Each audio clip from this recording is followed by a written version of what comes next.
Londres, o que tem de assalto de celular é o mundo inteiro, né? Você acha que é o quê? Você acha que a lei está muito... A lei branda, né? Microfone, por gente. Oi? A gente está no ar, a gente só faz break pro rádio. Só pro rádio.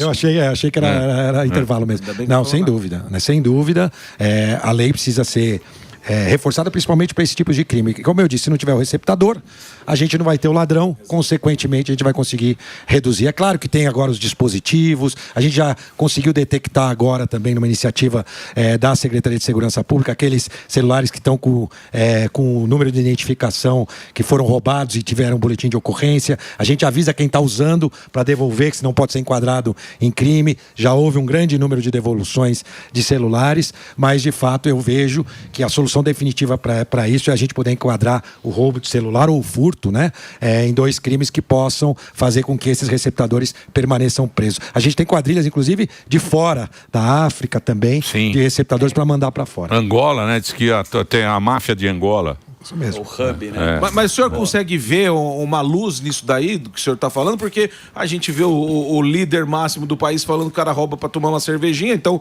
dá uma normalizada numa situação dessa. Você acha que tem solução, que tem como enquadrar se a gente vê o pessoal lá em cima falando isso? Boa, O gordo não gosta dos canhoteiros.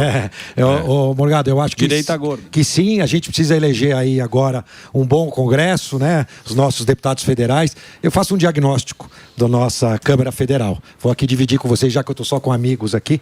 40% são incapazes.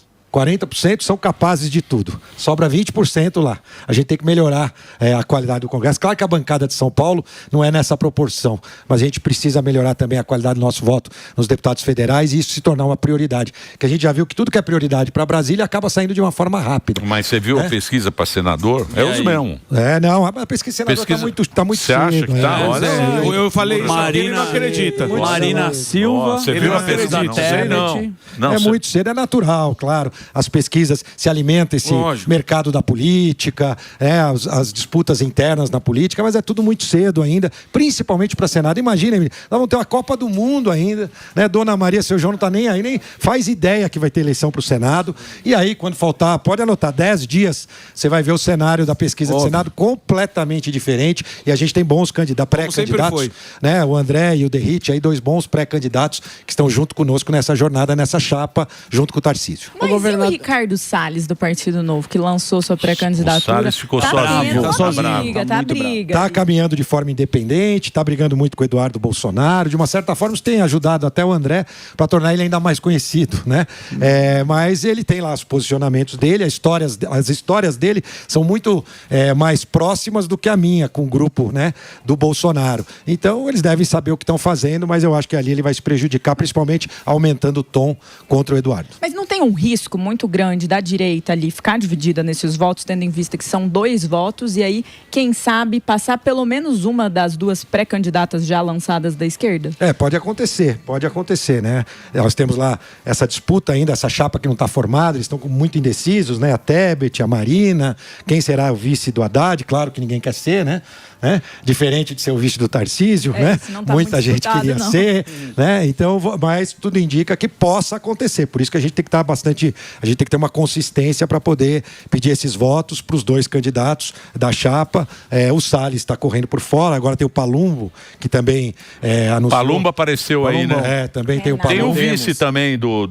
Não, mas aí ele não tem, ele é do PL e o PL já teria... ele é PL. O vice é do PL, que é o Coronel Melo. Coronel Melo também é bom, também trabalhou lá. Claro, foi importante. E aí o Ricardo Salles, inclusive, deputado, ele fez essa oferta a Eduardo Bolsonaro, né? Se é para ilustrar a direita, para ser um nome da direita que não o meu, sugeriu o vice-prefeito de São Paulo, o Coronel. Isso para mim só mostra que ele não está com vontade de ser, né? Porque se tivesse, ele não pensava nem na hipótese de desistir. Mas nós falamos dos donos de partido. Mas o Salles enfrentou todo mundo, né? Enfrentou todo mundo. Pô, ele foi ministro do Bolsonaro na época. Matou as girafas lá. Queimou a Amazônia.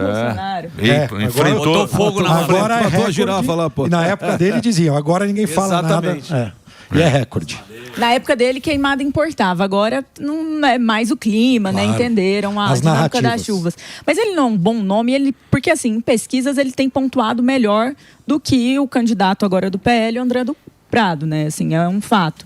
Será que não tem uma configuração do partido que, se fosse seguida no caso do senhor, teria prevalecido talvez quem o maior nome do partido em termos de controle ali, o Kassab queria e não o senhor? Não tem um pouco dessa escolha da direita hoje parecer mais em favor do Ricardo Salles do que do André do Prado? Eu acho que o Derrite cumpre essa missão e esse papel também, como ex-secretário, fez um grande trabalho e também cumpre esse papel de estar associado. Era do PL até anteontem, né? Agora voltou para o PP, que era o partido original dele. Acho que o Derrite vai cumprir também essa missão. E o André, claro, fala para esse público intermediário e também de direita. Né? De governabilidade, ele é muito ligado às cidades, vai acrescentar para a chapa e para a campanha. Quando o Tarcísio entrar no jogo, aí o André vai aparecer, porque é o candidato dele, né? Não, e tem a questão do número, né? Nem sei se pode falar, né? Número, mas acho que não pode. Mas tem a questão do número. Você quer que a gente vá em cana, né? Você não vai lá defender a gente. Já acabou, você vai embora, né? Liga pro Monte, ele não atende. Pode falar nada. Não pode falar nada. O número do André vai ajudar ele, né? Vai ajudar ele por conta da campanha nacional. Ele vai ter o mesmo número do candidato a presidente, o Flávio. Então isso também vai ajudar a alavancar votos para o André. Ele também acredita nisso e isso é importante. Você viu o que aconteceu com o nosso astronauta. Qual era o número que o astronauta tinha 3 meses antes da eleição? Tinha o Bolsonaro no jogo. Exato, agora teremos também. E mas é o outro pesquisas Bolsonaro. Colocavam Flávio. Quem como vitorioso? Márcio França. O Cuba. O homem da queijadinha. Porra, o Cuba envelheceu. Ele deu uma engordadinha. O Dória já tinha avisado. Ele foi no médico do Morgado. Foi no médico do Morgado. Que isso, para. Cuba. O médico do Morgado perdeu o CRM. Cala a boca. O Morgado já aposentou 2 nutricionistas. Injeçãozinha fake. Injeção fake.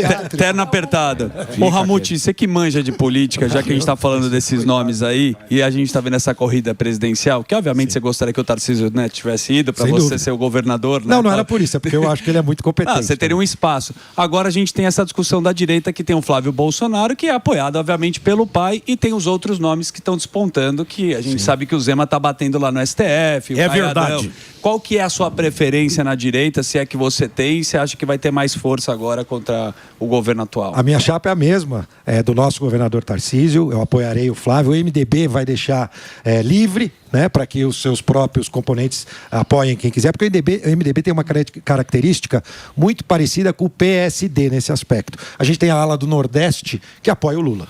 E a ala do Sudeste, que apoia Bolsonaro e a direita. Então, a minha vinda ao MDB, inclusive, reforçou, na verdade, essa posição do MDB. Porque existia uma ala do Nordeste que estava buscando ser vice do Lula.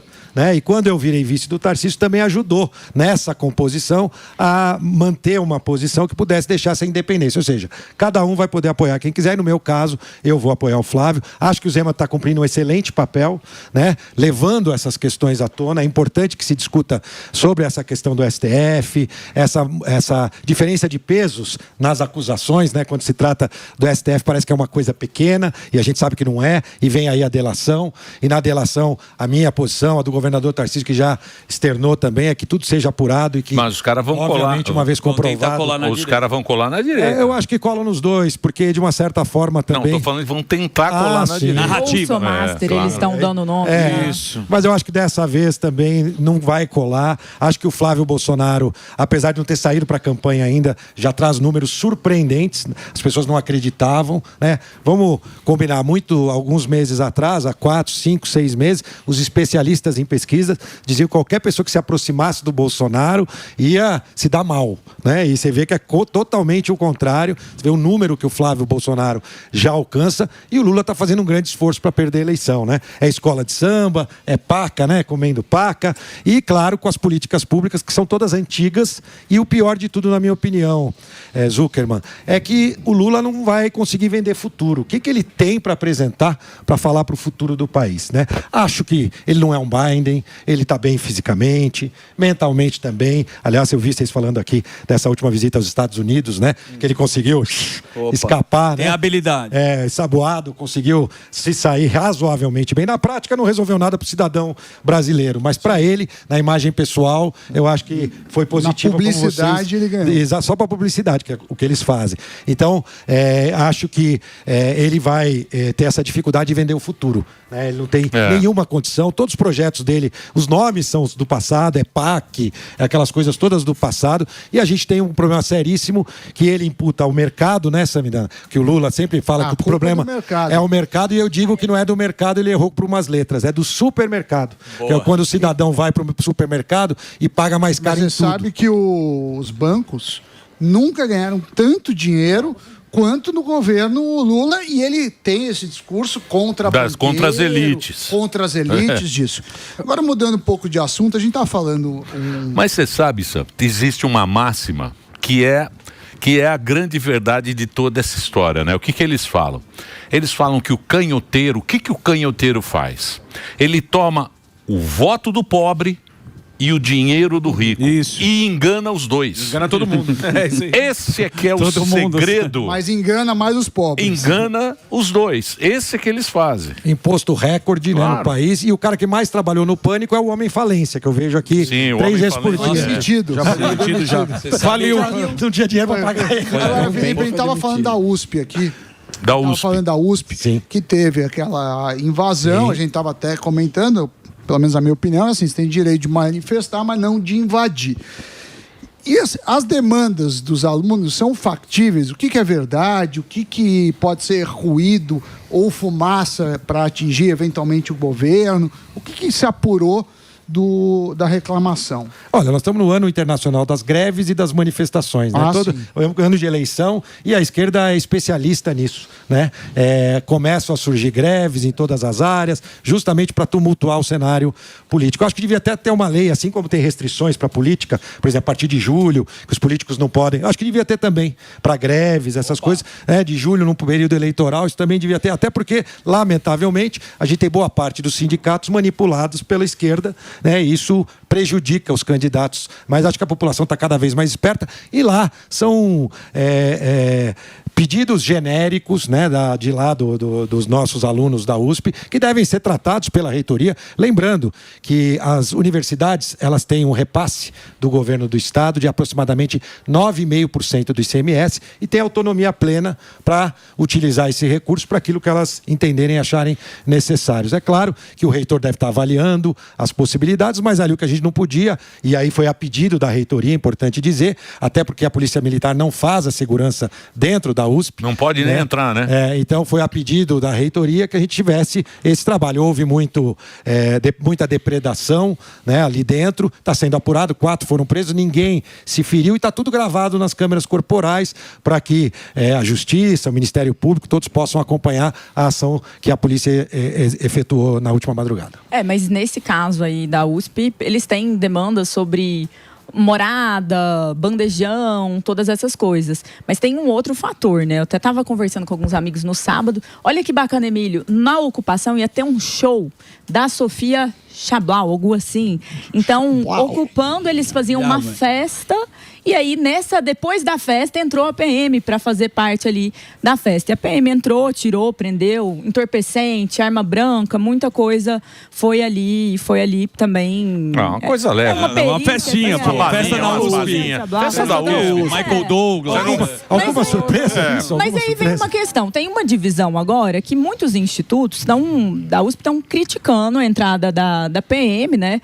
Para fazer essa questão da posse. Como que o senhor vê isso? Não tem também uma visão muito romantizada desses grupos? Porque tem um lá, Correnteza, que me contaram que é financiado até mesmo por partidos ali e tentam politizar na forma de uma crítica à gestão do senhor e do governador Tarcísio de Freitas. Não é uma tentativa também inconstitucional? Cadê quem falou da Débora pichar a estátua? Será que quebrar aquele portão de vidro ali da reitoria não é um atentado tão grave quanto? Pois é, Jess, essa é a grande questão. De fato, claro, eles estão aproveitando essa oportunidade para tentar fazer uma discussão política e ideológica. Eu costumo dizer, né, para nós, né, na gestão, tudo que você levar para o lado da ideologia, você está falando sobre o detalhe, você não está falando sobre a essência. Você lembro no trabalho da Cracolândia, logo no início todos diziam que a gente ia fazer internação compulsória. Exato. Não precisou de nada disso e a gente conseguiu. É claro que a internação compulsória, inclusive, é prevista, né? Que tem a compulsória, involuntária. Involuntária nós até fizemos algumas com recomendação médica. Mas, então, sempre quando você vai discutir a questão ideológica, você está no detalhe e não na essência, que é o importante para o cidadão. E é claro que ali o objetivo é tentar ter algum gancho político para poder, nesse momento de eleição, falar aí dos candidatos da esquerda. Lamentavelmente, é assim. Mas o povo tá... Você viu na Inglaterra a eleição lá? Pô? Sim. Você viu a volta que deu lá? É meio Trump, meio Bolsonaro lá, ó.